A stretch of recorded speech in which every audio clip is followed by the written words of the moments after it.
The big three consists of your sun sign, moon sign, and rising sign. Your sun sign is whichever sign the sun was in the moment you were born. The sun stays in each zodiac sign for an entire month.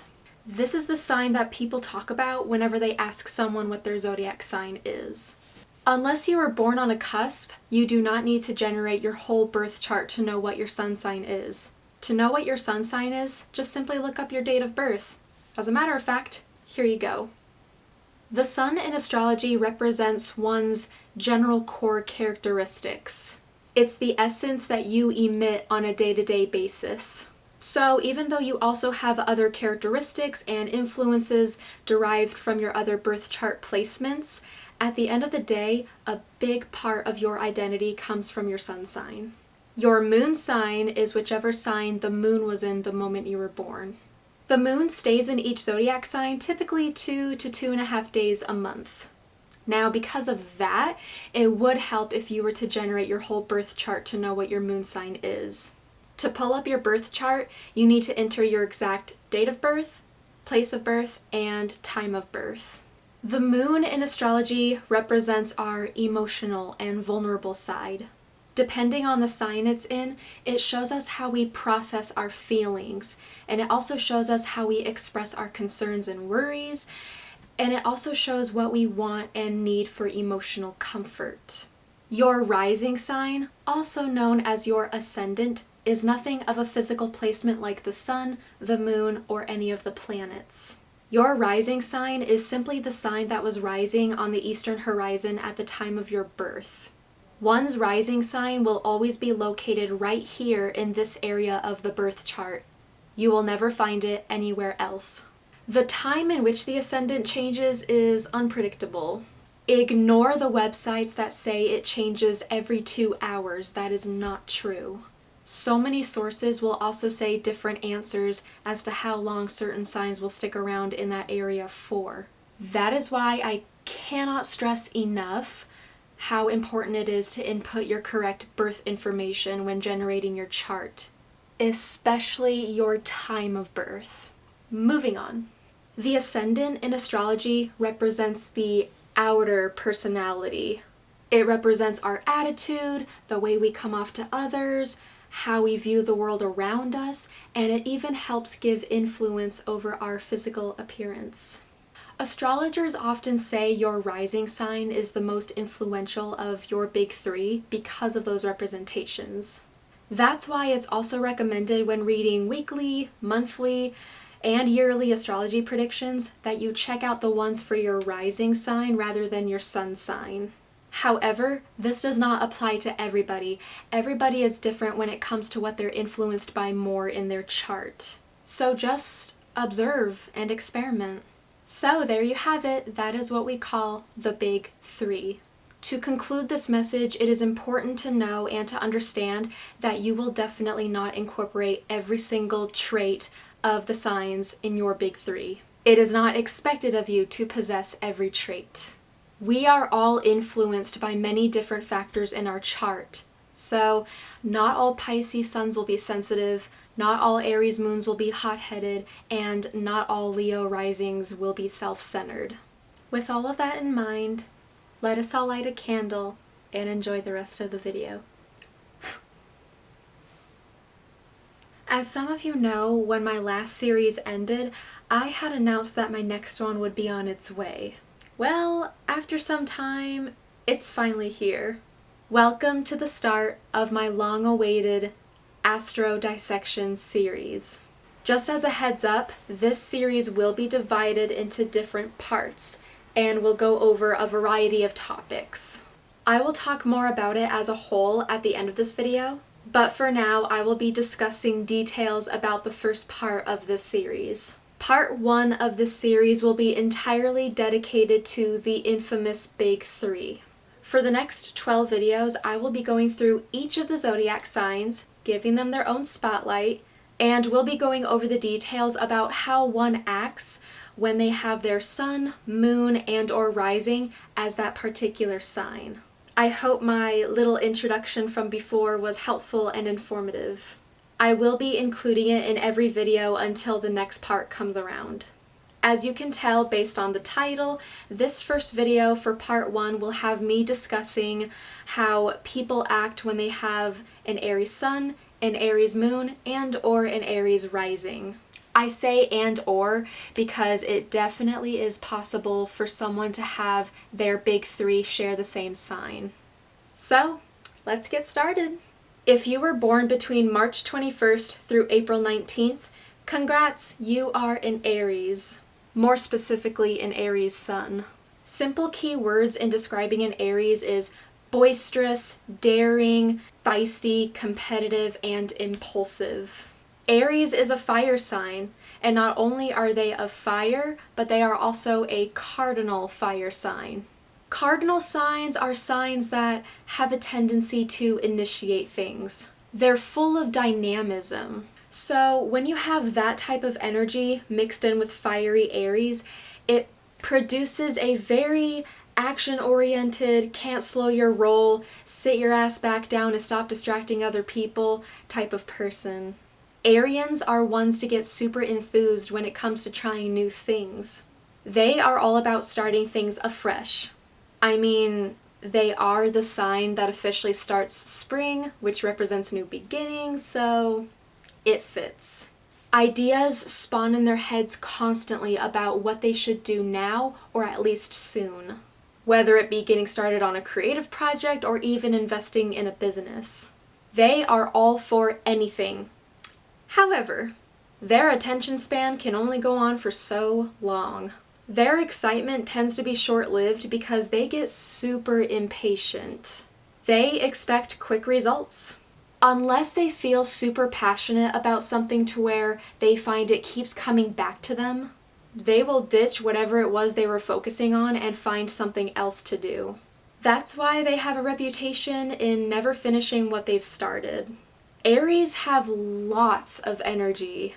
Calm is a word they are not familiar with. You can associate them with the effects of coffee. When being around them, you will at first feel alert and invigorated, until you eventually come to a crash and feel as though you need to rest for about 15 hours. People tend to find themselves trying to keep up with Aries. Aries is the one sporadically going over here, here, here, here, here, and you are just sprinting behind, telling them to slow down. Do they listen? Hardly. That's another thing. They don't care what you have to say. It's in one ear and out the other. They do what they want to do, and they will definitely be the ones to lie to your face when promising they aren't going to do what it is you didn't want them to do, which typically ends up being something reckless as they are known for getting themselves into mischief. Aries do have a tendency to be selfish. They always want things done their way.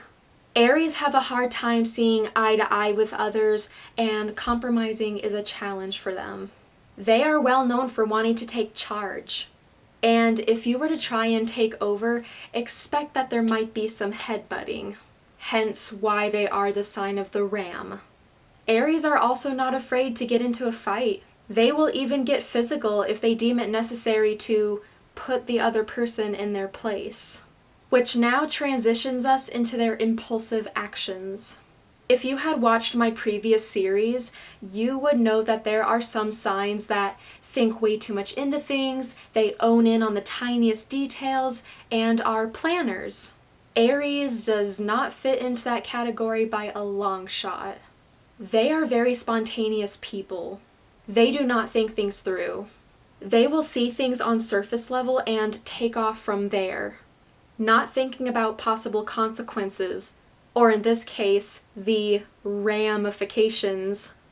They might not think about the consequences, but they are aware of them. They are just people that like living on the edge. A positive takeaway from this chaotic energy is that they have huge self-confidence and they are fearless, very brave. If you are the type of person that has a hard time standing up for yourself, an Aries will gladly do it for you with no hesitation.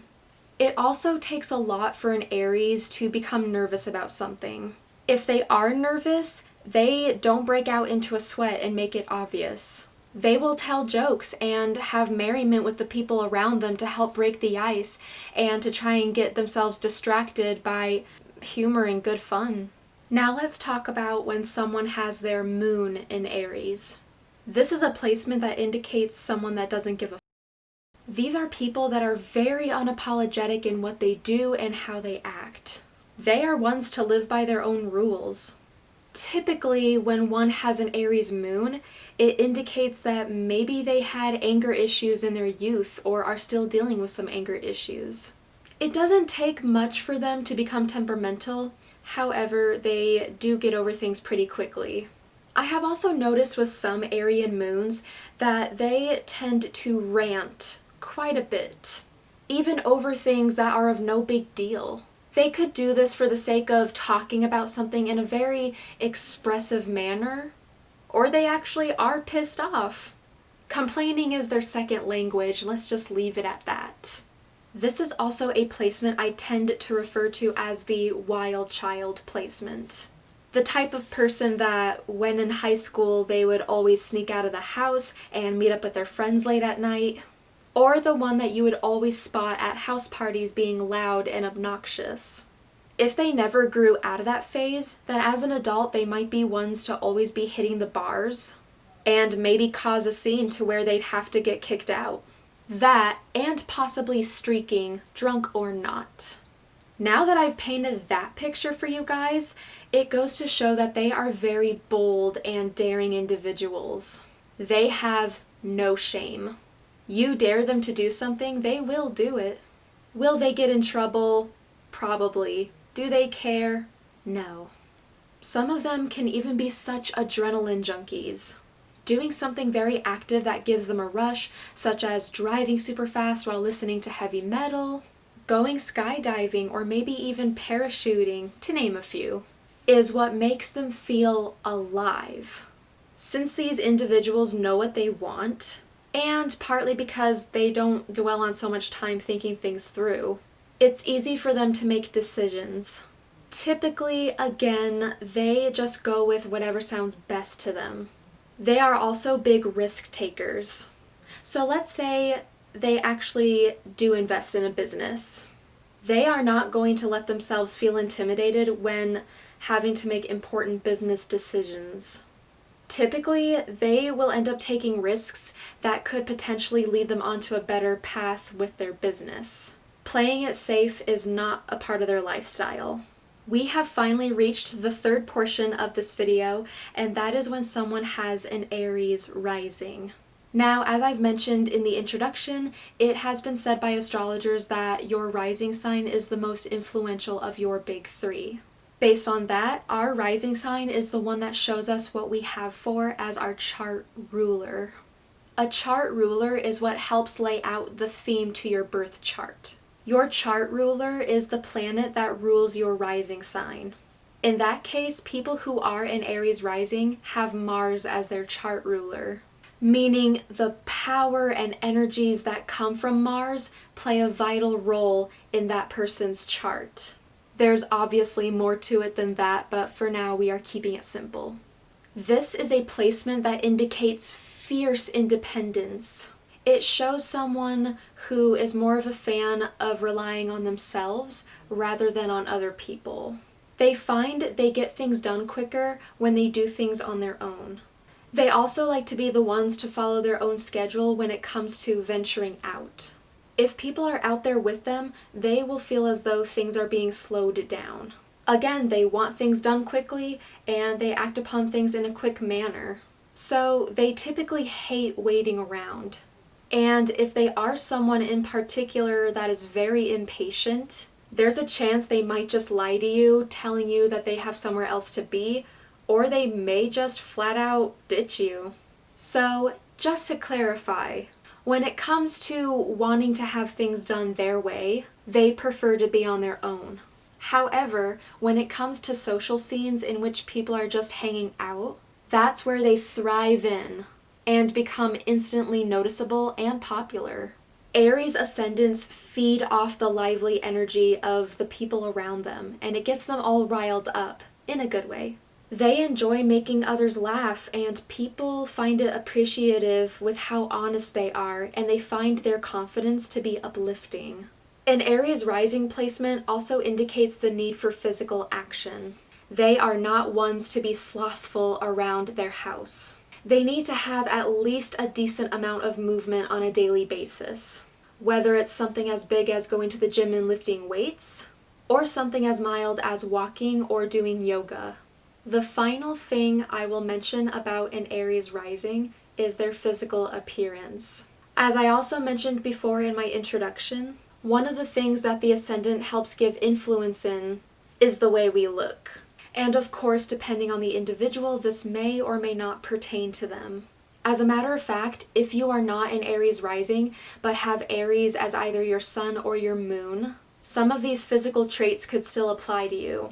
These physical traits include the color of red or gold pertaining to your skin and or hair, a big and broad forehead, a narrow chin, and an athletic build. And that, my lovelies, concludes my very first video for part 1 of my Astro Dissection series. I am so proud for the way it has turned out so far. I'm so thrilled to finally be sharing it with all of you. I hope it was very informative and enjoyable for you guys. Now to discuss further details about the series. There is much to be discussed. Like I said earlier, it will be split up into different parts. I am starting this series off by discussing topics in astrology that are considered to be of a beginner's level, and then as time goes on, it will then slowly morph into more intermediate levels. So, of course, as you all now know, the first part of the series is focused on the big three. So stay tuned for more content that is just down the road. Thank you all so much for watching. Hi, I'm just going to interrupt this video to include this because I totally forgot to include 2 things. If you have Aries in any of your big 3 placements, please comment down below. And also down in the description box, I have listed a bunch of websites that you can use to generate your whole birth chart if you've never done that before, if you're new to astrology or you're a beginners. Please go to the ones that I have listed. Some of them are ones that I personally use, and then other ones I use from time to time, but I know that they're very reliable sources. Please do not use COSTAR. If you use COSTAR, I advise you to just drop it and just go to the recommended ones that I have listed down below. So on with the video. In the next video for this part of the series, I will be discussing the big 3 for Taurus, which will be uploaded in January. In the meantime, you can catch me on both Twitter and Instagram at snappycappy7. If you want to see more of my content, be sure to hit the subscribe button. And to know right away that I've uploaded a new video, be sure to click on the charming little instrument known as the bell. Be sure to like, be sure to share, and until then, take care.